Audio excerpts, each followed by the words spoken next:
Tonight, we hope you'll enjoy our presentations, a CBS Radio Workshop show. CBS Radio Workshop lasted just a little over 1 year and came on near the end of the golden era of radio. That was in 1956. It was an offshoot of an old Columbia workshop and was truly experimental in more modern creative writing and broadcasting techniques such as sound effects, audio, and music. As TV was exploding in popularity, radio experts gave a desperate effort to revive their declining world. The enthusiasm spread among writers and producers, and some of these last shows were the very best radio classics ever, with character stars like William Conrad, Parley Bear, and Elliott Lewis. We're hoping to prove that tonight.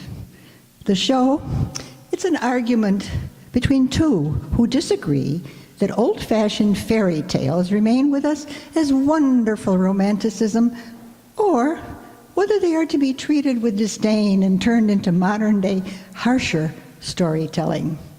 You decide, as we bring you Vincent Price and Lorene Tuttle in Speaking of Cinderella, If the Shoe Fits.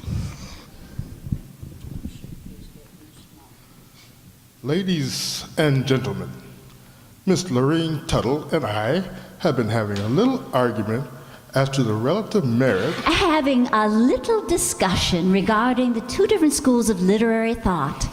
I've been maintaining, Mr. Price. You may call me Vincent. Oh, thank you, Vincent. I've been maintaining that our whole lives are enriched by the warmth and beauty of romanticism. Romanticism. My dear Lorene, it's for those weak, lily-livered individuals who haven't the courage to face the realities of life. Realism is life. Now, I'll take Eugene O'Neill any day in preference to Winnie the Pooh. And I'll take Cinderella any day rather than meet Hedda Gabler. Cinderella? Now, she's exactly what I mean. A smudge-faced, juvenile delinquent, if you ask me. Oh, it's only one of the most beautiful fairy tales ever told. I defy any realist to tell such a moving story. Oh, you would, eh? Well, very well. To prove my point, I'll tell the real story of Cinderella. Very well, but ladies first. Please. To prove my point, I'll tell the romantic story of Cinderella.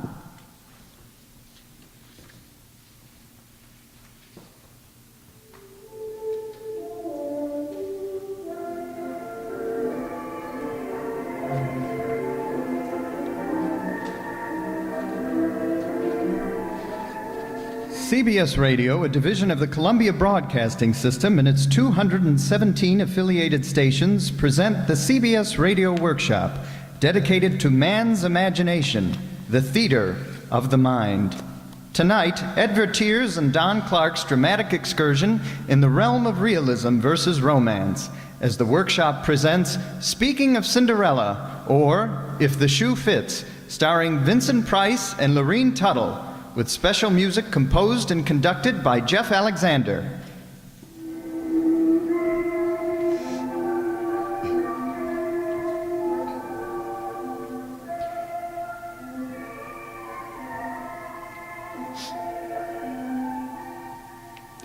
Vincent, are you listening? Once upon a time in a faraway country, there lived a lovely young girl named Cinderella. Unfortunately, she had a cruel stepmother and two stepsisters who were hard-hearted and ill-tempered. Poor Cinderella worked like a slave during the day, and in the evening she would sit alone in the chimney corner among the ashes. Now it happened that the king of the land was giving a ball, and all the people of rank and fashion were invited. And among these were Cinderella's two stepsisters. I'm really very well pleased that my two daughters have been invited to attend the King's Ball. Oh, so are we, Mama. It has been rumored that the King's eldest son, the Prince, is to choose his bride from among the young ladies who will be present. Oh, the prince is so tall and handsome. So gallant and rich. And don't forget, one day his bride will become queen of the kingdom and will rule over all the subjects in the domain. Dear stepmother, What? Oh, it's you, Cinderella. What do you want? dear stepmother, could I too go to the ball? What? You? Have you taken leave of your senses, girl? You have no clothes, only those tattered old rags you're wearing. There are ashes in your hair. Your shoes are broken and scuffed. With very little trouble, I believe I could make myself quite presentable. You, a scullery maid? Presentable. I never heard of such conceit. I beg of you, stepmother, a simple little dress. I could wear a flower in my hair. That will be all for you, you impudent ragamuffin. Get back to the kitchen. Do you hear me? Back to the kitchen this instant.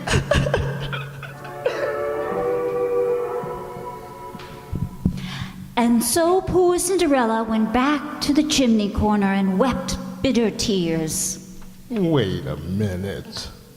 Wait a minute. Now there's as fine an example of flapdoodle as I've been exposed to in my whole life. What do you mean, flapdoodle? The Cinderella character. Why, the way you romanticists picture her, the poor girl needs an analyst. What on earth is she doing groveling around the fireplace, getting ashes in her hair? Nobody could ever be like that. Now, do you want to know what really happened? Nope, I don't think so. It would do you good, Lorraine. Facing reality, you understand.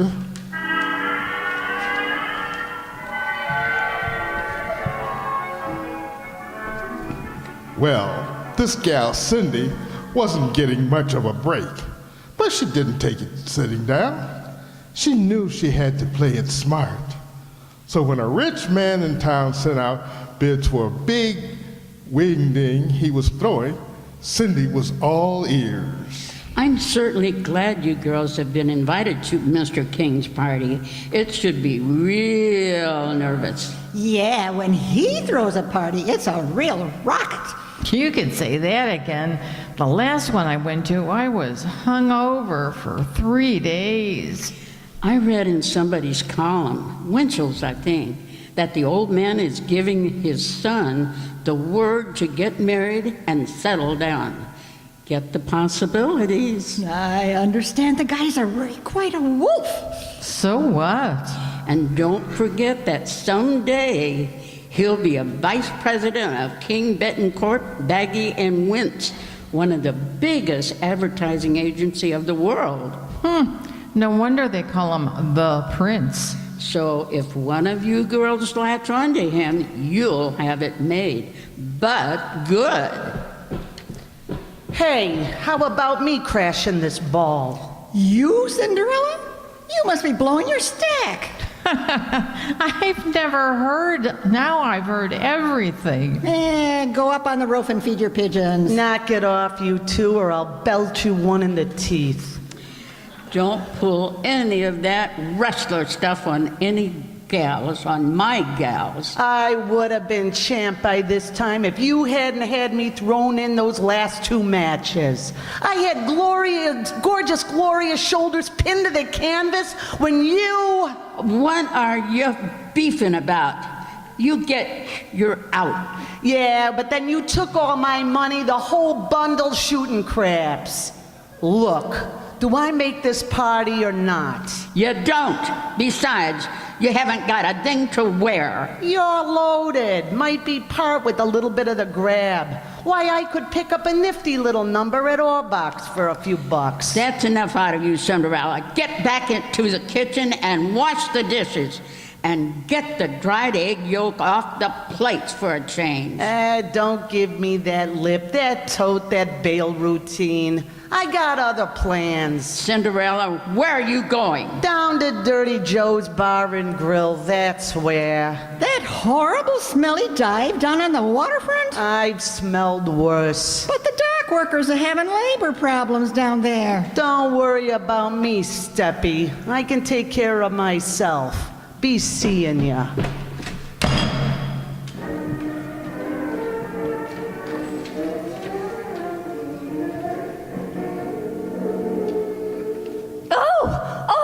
I've never in all my life have heard anything so outrageous. You should be ashamed of yourself, distorting that lovely story and making Cinderella such a horrible character. Well, at least she has spirit. She isn't the namby-pamby little goop you'd want the public to accept. My Cinderella is a charming child, unspoiled, sweet, and naive. She's naive, all right. She's so naive, she's simple in the head. She ought to be in an institution. That isn't true. She has all the personality of an oyster. Why doesn't she stand up for her rights? Because she's a dear, obedient child. A good psychiatrist might help her, but I doubt it. Your Cinderella was trying to escape reality by indulging in daydreams about a fairy godmother. A fairy godmother? Sheesh. Oh, it wasn't that way at all. You see, there really was a fairy godmother. You don't say. Oh, yes.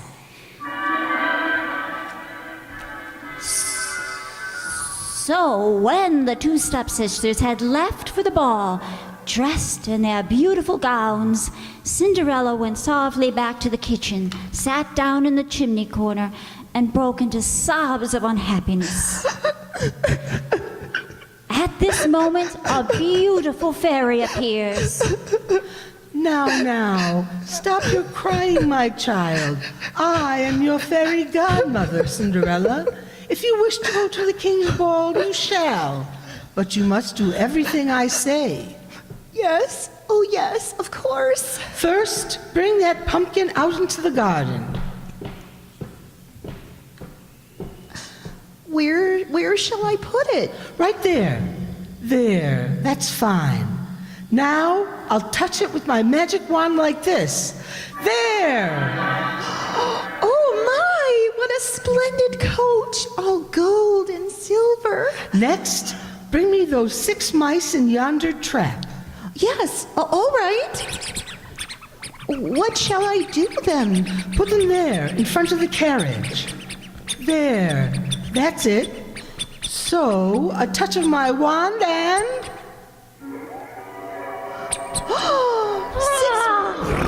Six white horses with golden harness and red and blue ribbons in their manes. Oh, fairy godmother, it's wonderful. Oh, well, my dear, is this not a fit equipage to take you to the king's ball? Indeed it is, but I have no suitable gown. All I have are these tattered rags.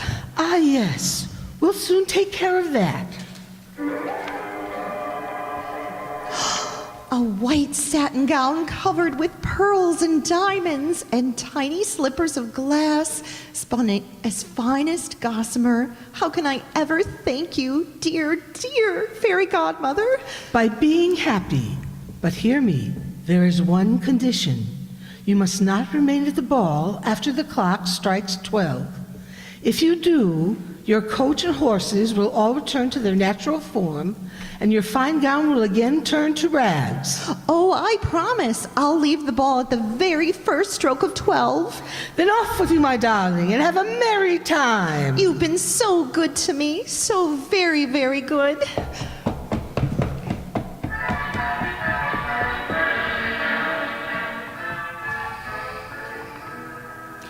And so, in all her finery, Cinderella started off for the king's ball looking more like a princess than anyone who'd be there.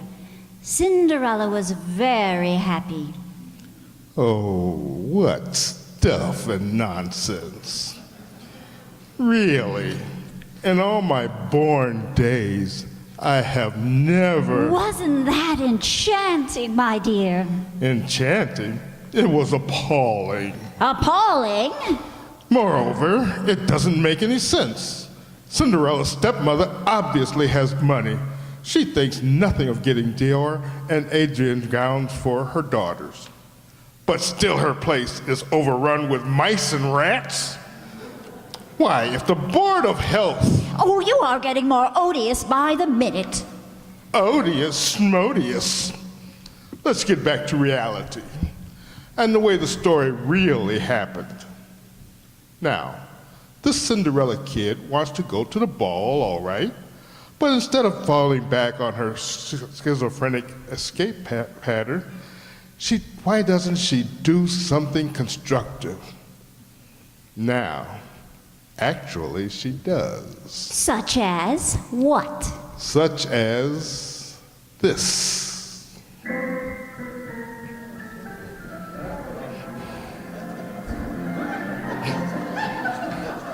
When Cinderella left her mother's house, she was pretty steamed up about the treatment she got. So as she said, she went to Dirty Joe's down on the waterfront, where she could get a short beer and think things out. Hi, Dirty Joe. Hiya, Cindy. How you pigeons? Joe, you know Crummy? Crummy? Yeah, Maybe I do, maybe I don't. Crummy who? you know. Crummy, your brother. Oh, him. Comes in here from time to time, doesn't he? Yep. See him tonight? Yep. Oh, you mean he's been in here? Sure. When did he come in? An hour ago? Did he say where he was going when he left? Nope. How long ago did he leave? He didn't. Huh? You mean he's still here? Yep. Over there in the last booth. Thanks. Thanks. Hiya, Crummy. Hiya, Bright Goyle. How's the pigeon? Mind if I sit down? What's to stop you? That sawed-off shotgun. Oh, I'll move it over here. Why the artillery? Things are rough on the waterfront right now, Bright Goyle. Boss wants us band boys to play soft, sad music as a warning to the dock while the goods ain't kicking in. Yeah? Who's the target for tonight? Guy by the name of Goose Gugelheimer plays the glockenspiel. He ran out on us. What's on your mind, Bright Goyle? Oh, look, Crummy, I gotta put it right on the line with you. I need some dough. Oh, sure. Who don't? I need a slick trade, and I'm sorry, Bright Goyle. You can't put the bite on me for nothing like that. Oh, I don't need much, Crummy. Just a couple of C notes. Hey, what do you think I am? Your fairy godmother or something?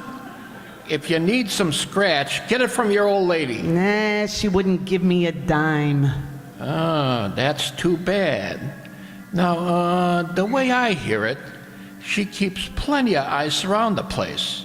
Hey, the wall safe. Crummy, you got something there. Do you know how to crack a safe? You ain't just beating your gums, baby. I got 10 years in Alcatraz to prove it. All right, then. Now, here's what we're gonna do. Listen.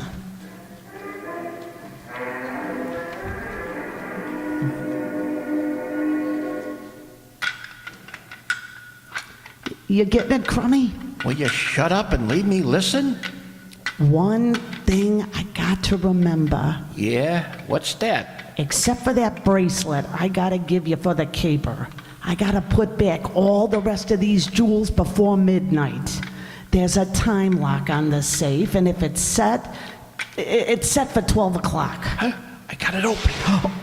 Hey. There's plenty of loot in here. Wait a minute. Get your cotton-picking hands off that stuff. All right, here's the bracelet. Must be worth $1,000 at least. Give me 2 C notes and it's yours. And you better add an extra sawbuck for cab fare. Here's the 200. You're not going to get another cent. I made a sucker deal, if you ask me. All right, all right. If you won't give me the extra 10, I'll just have to heist a car to get to the party, that's all.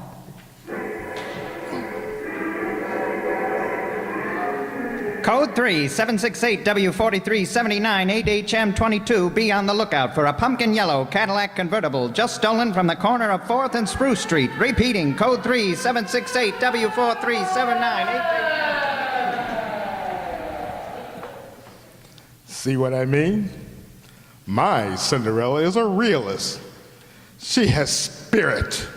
Oh, really, Vincent? You know, this whole thing is impossible. I don't quite agree with you.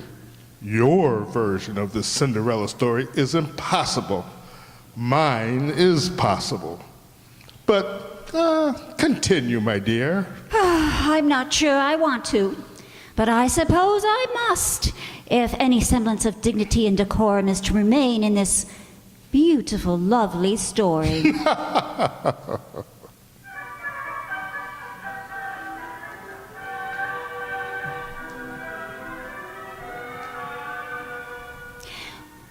Well, when Cinderella arrived at the king's palace, she was surrounded by courtiers who led her into the ballroom.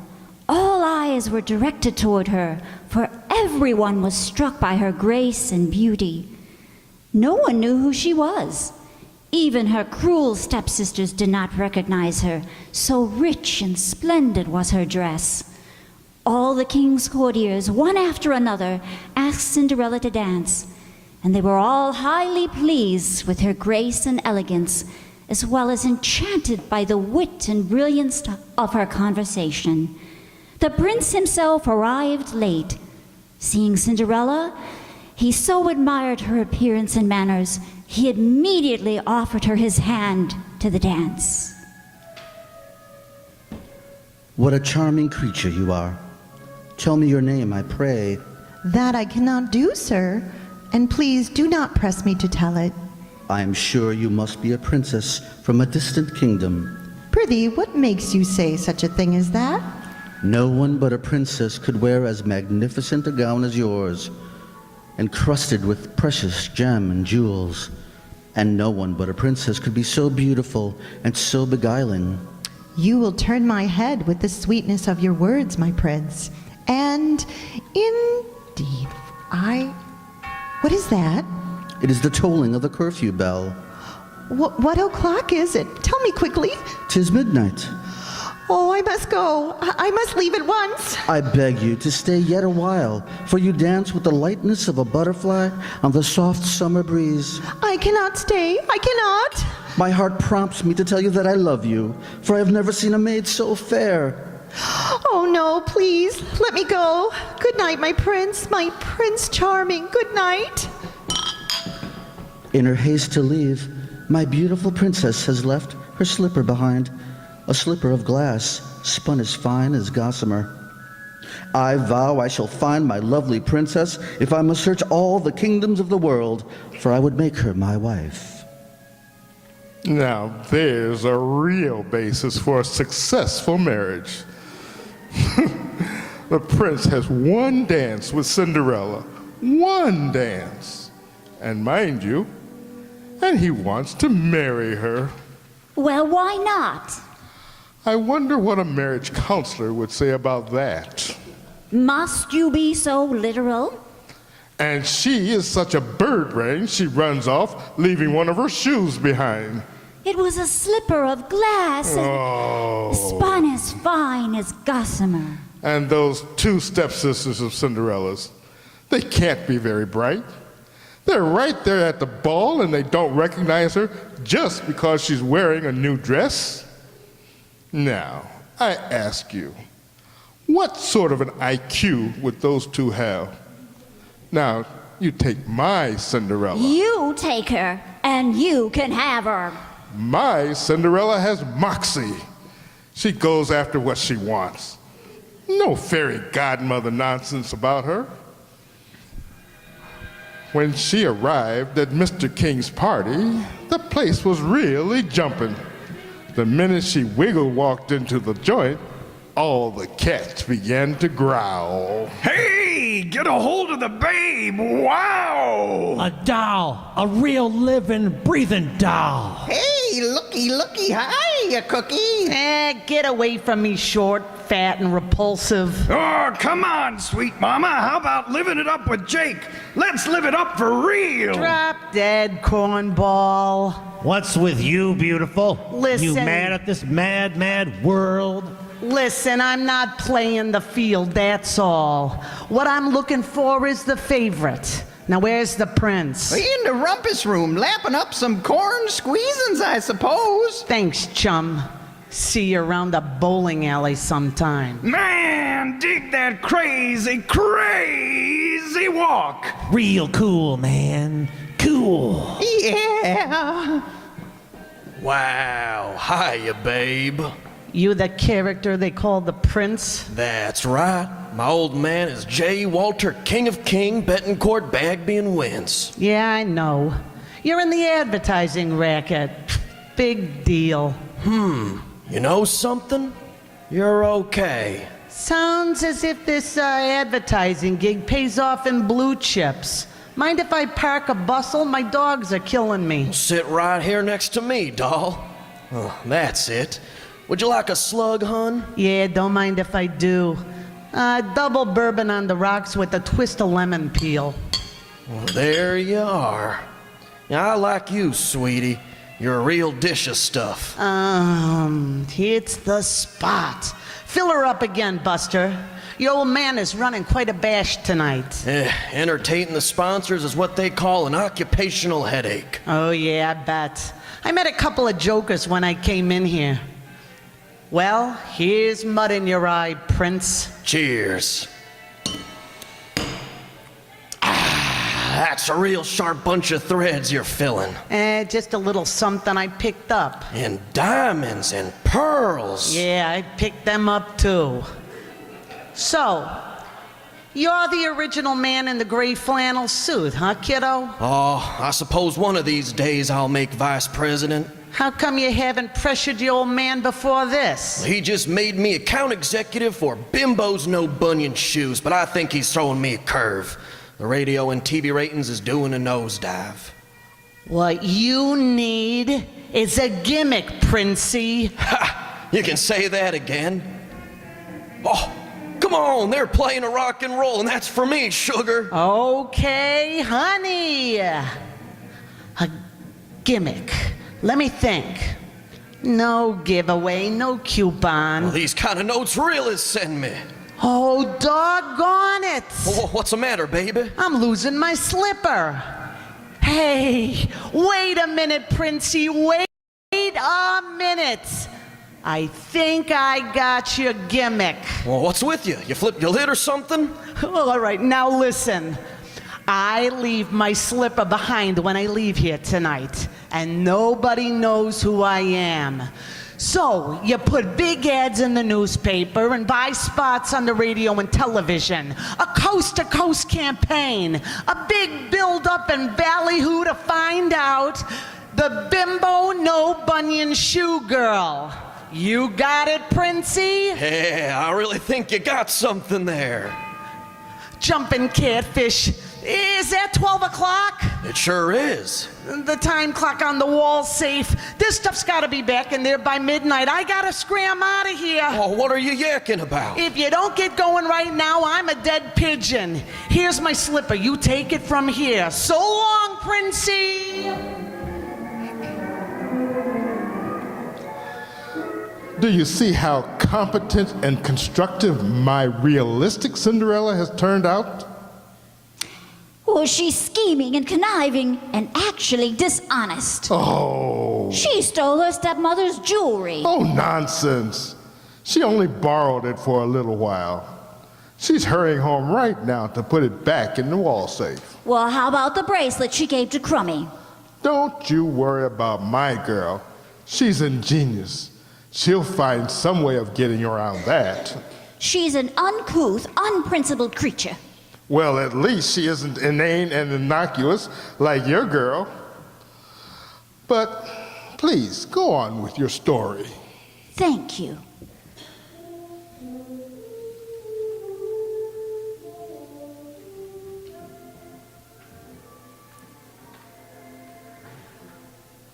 Well, the prince searched everywhere for Cinderella, but alas, he could not find her. And when his search had quite failed, he grew ill in disappointment with vexation. And then the king, who dearly loved his son, called a privy council and asked his ministers what was to be done. And they decided to send out heralds throughout the kingdom, proclaiming that the prince would marry the lady who could wear the tiny slipper spun of glass as fine as gossamer.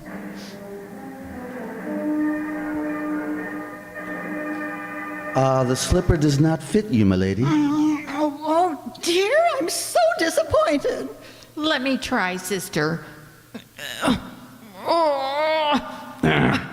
I'm so sorry.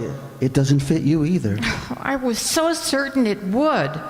Let the modest little girl who's standing back there come forward.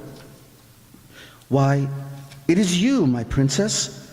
Despite your modest garments, you cannot conceal your identity from me, for I see you through the eyes of love.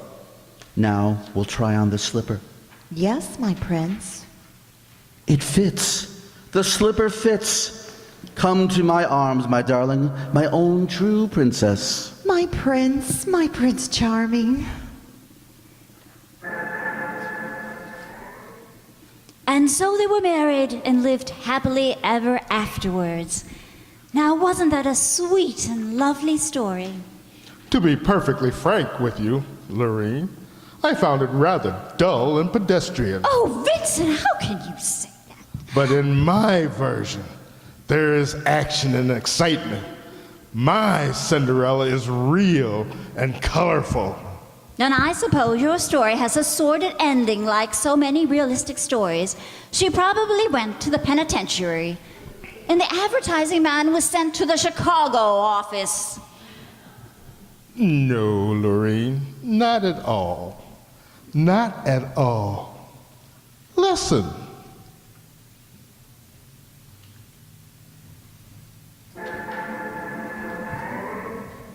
This is your newscaster, Thomas Lowell. The search for the bimbo no-bunion shoe girl continues. She has been reported seen in St. Louis, Altoona, and Tibet. Cinderella, turn off that radio. There are rumors that she... I'm sick to death of hearing about the bimbo no bunion shoe girl. That's all you read about in the newspapers, all you hear on the radio, or you see on the television. And that singing commercial. Where is the bimbo girl and who is she with the no bunion shoe, bunion shoe, bunion shoe? You're bunion driving me nuts. Keep your hair on, kids. It'll be over tomorrow.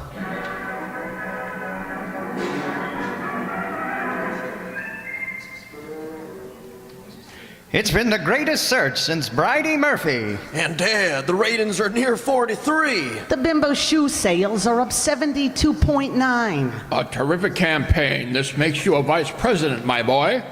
I owe it all to you, Cinderella. Oh, that's okay, Princey.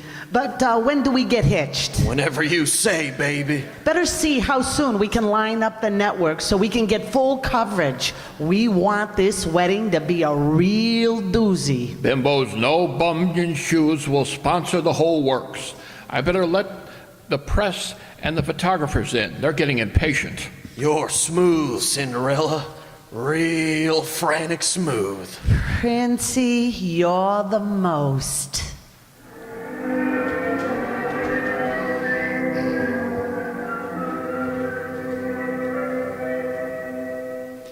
Well, Vincent, at least you had a happy ending. Of course.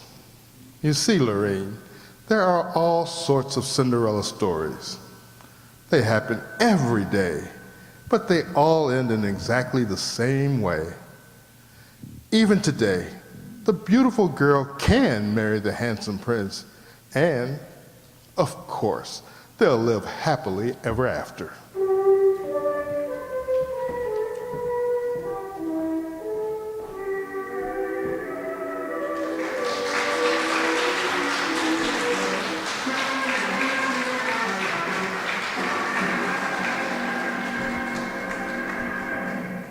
Tonight, the CBS Radio Workshop has presented Speaking of Cinderella, starring Vincent Price and Lorene Tuttle, and directed by Don Clark. Original script by Ed Vertier and Don Clark. The cast included Virginia Gregg, Jeanette Nolan, Louise Arthur, Gene Bates, Vic Perrin, Irene Tedrow, Harry Bartell, Sam Edwards, Peter Leeds, Jack Crucian, and Byron Kane. Original music for tonight's program was composed and conducted by Jeff Alexander. The CBS Radio Workshop is produced in Hollywood by William Frug.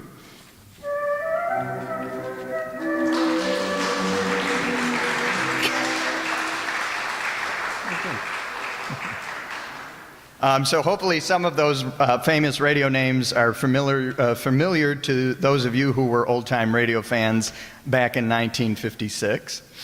They were the real stars of that era. But tonight, those who recreated the show for you as the Riverside Township radio players, I'd like to introduce the unreal Vincent Price, as played by Andre Dixon.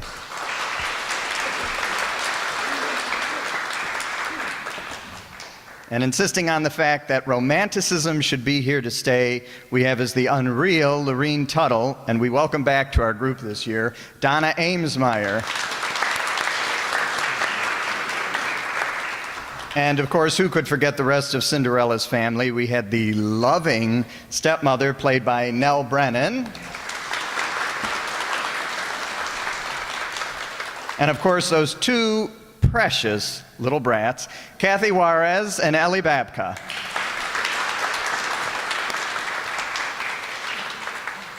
The fairy godmother, and don't we wish we all had one like her, Sue Godzinski.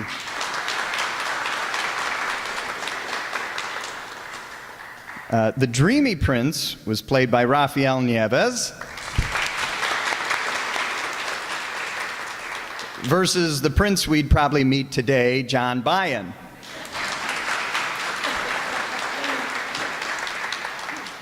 And who could forget those waterfront denizens? Having fun playing Dirty Joe was Marty McNulty. And of course, his brother, who he forgot about, I guess, was played by Tom Duggan. And he doubled as the modern king, owner of Bimbo's No Bunion Shoe Business. Now, what was real tonight is that this story was really about Cinderella, and we were fortunate to have not one, but two Cinderellas with us. The romantic, beautiful Amy Nieves, and the rough and tumble, as always, Allison Byen.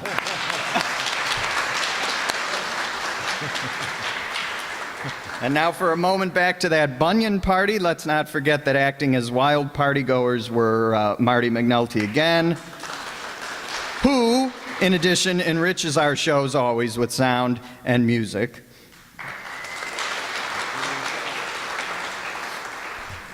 And of course, last but not least, me. I played a bunch of stuff, so give it up for me. And so now here's Ellie with a few words about our next show.